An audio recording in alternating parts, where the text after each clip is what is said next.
بسم الله الرحمن الرحيم. لله الحمد على ما أنعم وله الشكر على ما أسدي، والصلاة والسلام على سيد الأنبياء والمرسلين وعلى آله وأصحابه أجمعين. أما بعد فأعوذ بالله من الشيطان الرجيم. بسم الله الرحمن الرحيم. سبحان الذي أسرى بعبده ليلا من المسجد الحرام إلى المسجد الأقصى الذي باركنا حوله لنريه من آياتنا إنه هو السميع البصير. صدق الله العظيم. إن الله وملائكته يصلون على النبي يا أيها الذين آمنوا صلوا عليه وسلموا تسليما. اللهم صل على سيدنا محمد وعلى آل سيدنا محمد وبارك وسلم وصل عليه. الصلاة والسلام عليك يا سيدي يا رسول الله وعلى آلك وأصحابك وسلم عليك يا سید الاولین والآخرین. سامعین ذی وقار، اللہ رب العزت کا ہزاروں بار شکر ہے کہ اس نے ہمیں جمعۃ المبارک کی یہ نشست اور یہ مقدس مہینہ رجب المرجب عطا فرمایا، اور آج ہی کا وہ دن ہے جس دن اللہ رب العزت نے نبی اکرم صلی اللہ علیہ وآلہ وسلم کو ایک بہت بڑے معجزے سے ہمکنار فرمایا. میرے اور آپ کے آقا سید الاولین والآخرین کا سب سے بڑا معجزہ جو ہے وہ قرآن کریم ہے، اور اس کے بعد آپ کا جو دوسرا سب سے بڑا معجزہ ہے، سب سے بڑی جو اللہ رب العزت نے آپ کو مقام عطا فرمایا، جو انسانی عقل کو عاجز کر دیتا ہے، وہ معراج النبی صلی اللہ علیہ وآلہ وسلم کا معجزہ ہے. یہ وہ معجزہ ہے کہ جس میں آپ علیہ الصلوۃ والسلام کو یہ شرف حاصل ہوا کہ سر کی آنکھوں سے جاگتے ہوئے اللہ رب العزت کی زیارت کرنا. ہر نبی کو جو معجزہ دیا گیا ہے وہ اس کے دور کی مطابقت کے اعتبار سے دیا گیا ہے.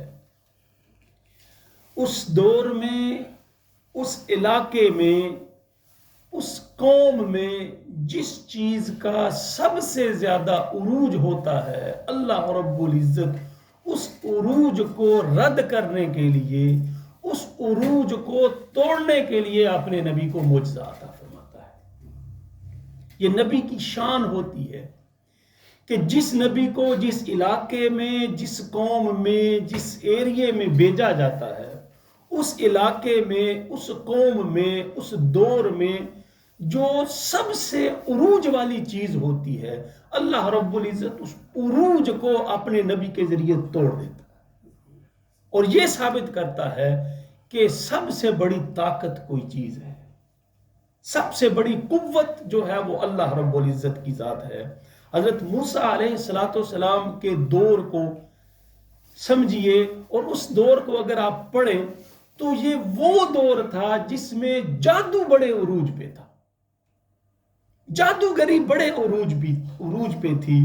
تو اس جادو کے فخر کو توڑنے کے لیے اللہ رب العزت نے جو اپنے نبی کو معجزہ عطا کیا وہ عصا والا معجزہ تھا. وما تلک بیمینک یا موسیٰ. اللہ رب العزت فرماتے ہیں نا، موسیٰ تمہارے ہاتھ میں کیا ہے؟ فرمایا قال ہی عصاش. اللہ میرے ہاتھ میں تو میری لاٹھی ہے، میرے ہاتھ میں تو میرا ڈنڈا ہے. اتوکا علیہا واہش بہا علی غنمی. اب اس لاٹھی سے کیا کر سکتے ہیں آپ؟ کیا کام کیا جا سکتا ہے؟ کہا اس لاٹھی سے میں ٹیک لگاتا ہوں. جیسے کبھی آپ نے کسی بزرگ کو دیکھا ہے لاٹھی کے اوپر ٹیک لگا کے یوں کھڑا ہے، کہتے ہیں اس لاٹھی سے میں 2-3 کام لیتا ہوں. ٹیک لگاتا ہوں، اتوکا علیہا واحش بہا علی غنمی، وہ پتے جاڑتا ہوں اپنی بکریوں کے لیے۔ یقیناً دیکھا ہوگا پرانے لوگوں کو کہ وہ پتے جاڑتے تھے، نیچے بکریاں وہ لاٹھی سے پتے جاڑ رہے اور بکریاں کھا رہی ہیں۔ وَأَغُشُّ بِهَا عَلَى غَنَمِي وَلِيَّ فِيهَا مَآرِبُ أُخْرَى، کچھ اور بھی کام میں اس لاٹھی سے کر لیتا ہوں، جیسے بکریوں کو ہانک لیتا ہوں، کوئی اور کام بھی کر لیتا ہوں۔ مطلب یہ کہ وہ عام سی لاٹھی ہے جس سے روزمرہ کی زندگی کے کام سر انجام دیے جاتے ہیں۔ اب اللہ معجزہ اس عام لاٹھی سے عطا کر رہا ہے۔ کہا قال القها یا موسیٰ، موسیٰ جو تیرے ہاتھ میں عام سی لاٹھی ہے نا اسے پھینکو ذرا۔ قال القها یا موسیٰ فالقاها فاذا هي حیۃ تسعى۔ اب تصور کیجئے وہ زمانہ جادوگری کا زمانہ ہے، جگہ جگہ پہ بڑے بڑے جادوگر ہیں، عروج پہ ہے وہ زمانہ، اور اللہ نے اس جادو کو اپنے نبی کی عام سی لاٹھی سے توڑ دیا۔ کہا موسیٰ اس لاٹھی کو پھینکو ذرا، فَإِذَا هِيَ حَيَّةٌ تَسْعَى، تو وہ چلتا پھرتا اژدہا، بہت بڑا اژدہا بن گیا۔ قَالَ خُذْهَا وَلَا تَخَفْ سَنُعِيدُهَا، کہا گھبرانے کی ضرورت نہیں ہے۔ جیسے نہیں وہ بندہ ایک چیز امیجن کیجئے اچانک آپ کے سامنے سانپ آ جائے تو کیا کریں گے؟ ڈر جائیں گے۔ ڈرنے کی بات نہیں، قَالَ خُذْهَا وَلَا تَخَفْ، اسے واپس پکڑو، ڈرنے کی ضرورت نہیں ہے۔ سنعیدها سیرتها الاولی، اس کو واپس ہم تمہارے لیے وہ لاٹھی ہی بنا دیں گے۔ اسی طرح حضرت داؤد علیہ السلام کا زمانہ آپ دیکھیں تو یہ وہ دور تھا جہاں لوہے کی صنعت بڑے عروج پہ تھی، جگہ جگہ پہ لوہے کا کام کیا جاتا تھا، اوزار بنائے جاتے تھے، برتن بنائے جاتے تھے۔ تو اللہ رب العزت نے اس چیز کو توڑنے کے لیے جو اپنے نبی کو معجزہ عطا کیا، فرمایا وَلَقَدْ آتَيْنَا دَاوُودَ مِنَّا فَضْلًا، کہ ہم نے داؤد علیہ السلام کو بڑے معجزات عطا کیے۔ داؤد من بڑی عظمت والے تھے، اللہ فرماتا ہے میں نے انہیں بہت عظمت عطا کی۔ یا جبال اوبی معہ والطیر، اللہ رب العزت نے پہاڑوں کو اور پرندوں کو حکم دیا تھا، اے پہاڑوں اور اے پرندوں، معہ والطیر، کہ ان کے ساتھ آپ کیا کرو؟ تسبیح کرو اللہ رب العزت کی۔ وَأَلَنَّا لَهُ الْحَدِيدِ، اور لوہے کو ان کے لیے موم بنا دیا۔ آج کوئی بھی چیز آپ لوہے سے بناتے ہیں تو وہ ایک پورے ایک پروسیس سے گزر کے ہم اس کو اس چیز میں ڈال سکتے ہیں، اسے پگھلایا جاتا ہے، اسے بٹھی میں رکھا جاتا ہے، ایک مکمل طریقہ کار کے ذریعے اسے، لیکن اللہ رب العزت نے وَأَلَنَّا لَهُ الْحَدِيدِ، حضرت داؤد علیہ السلام کو یہ قوت عطا کی تھی کہ لوہا ان کے لیے موم کی شکل اختیار کر گیا تھا، وہ جیسے چاہتے اسے موڑ لیتے، جیسے چاہتے اس سے کوئی اوزار بنا لیتے۔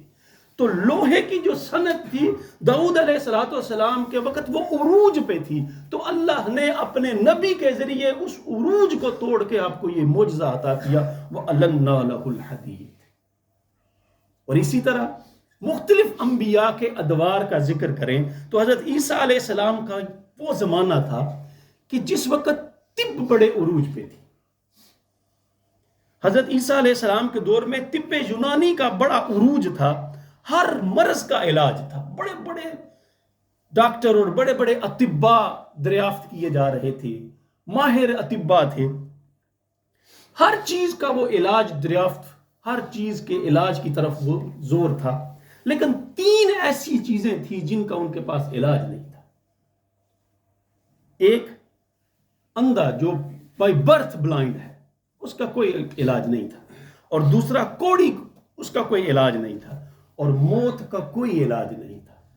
تو اللہ رب العزت نے یہ تینوں معجزات اپنے نبی کو عطا کر کے اس وقت کے عروج کو توڑ دیا۔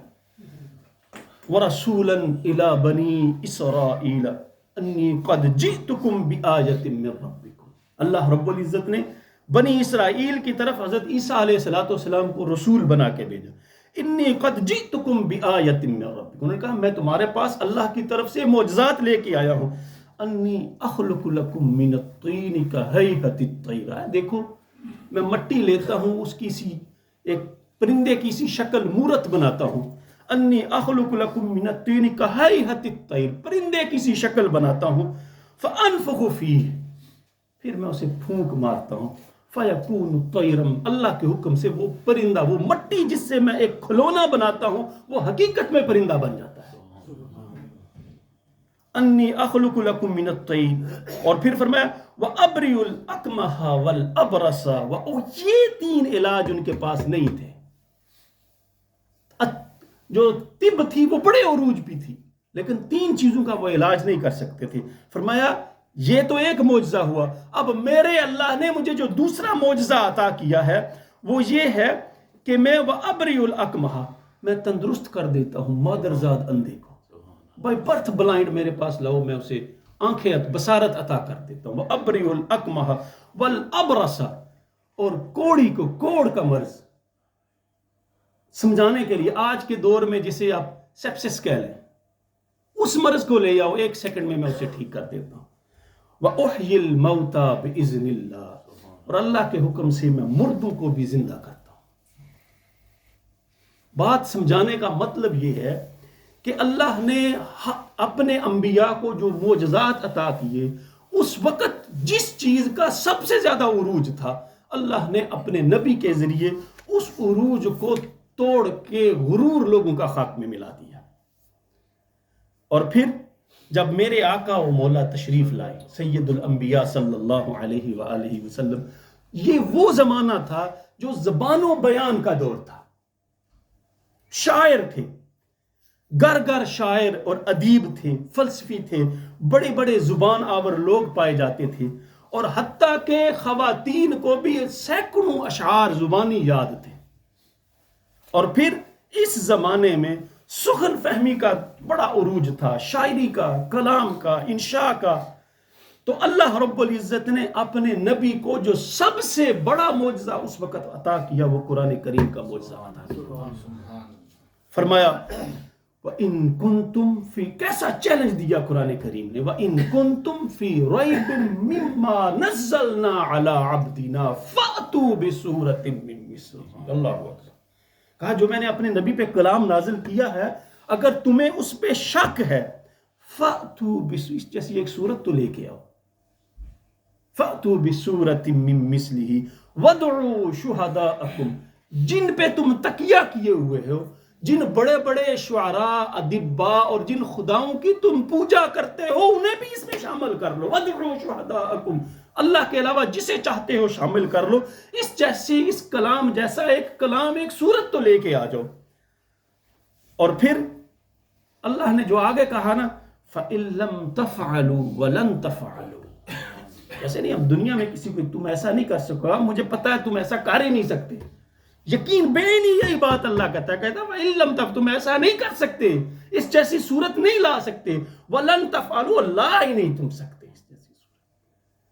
تو وہ زمانہ طب کے علاوہ اس دور میں جو یہ نبی اکرم صلی اللہ علیہ وسلم کا زمانہ تھا، یہ فلسفہ اور ادیبا تھے، بڑے بڑے ادیب پائے جاتے تھے۔ تو اللہ نے اس دور کا جو عروج تھا اسے اپنے نبی کے ذریعے قرآن عطا کر کے توڑ دیا۔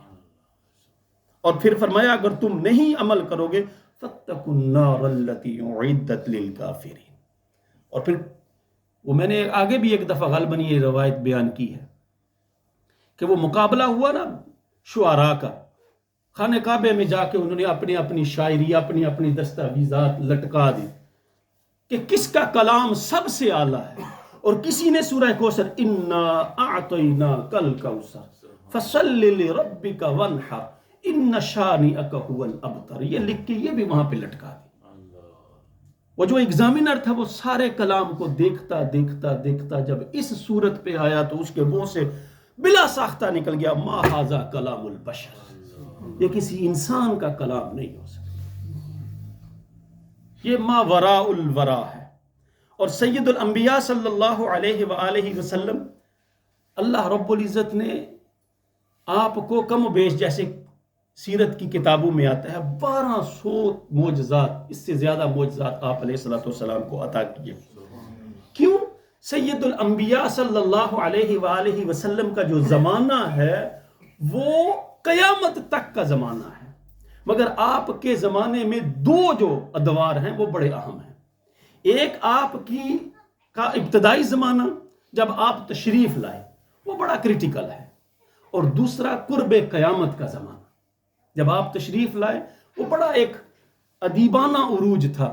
قرآن دے کے اللہ رب العزت نے اس عروج کو توڑ دیا، اور قیامت تک کے جتنے بھی عروج آئیں گے معجزہ معراج دے کر وہ سارے عروجوں کو اللہ نے توڑ دیا۔ آج کے دور میں ہم تصور کر سکتے ہیں جیسے لوگ چاند پہ چلے گئے ہیں یا مریخ پہ جانے کی کوشش کر رہے ہیں، سیاروں پہ سفر کر رہے ہیں، جہاں جہاں تک پہنچ رہے ہیں، میرے سید الانبیاء کا قدم جہاں پہ پہنچا وہاں تک پہنچنے کا کوئی تصور بھی نہیں کر سکتا۔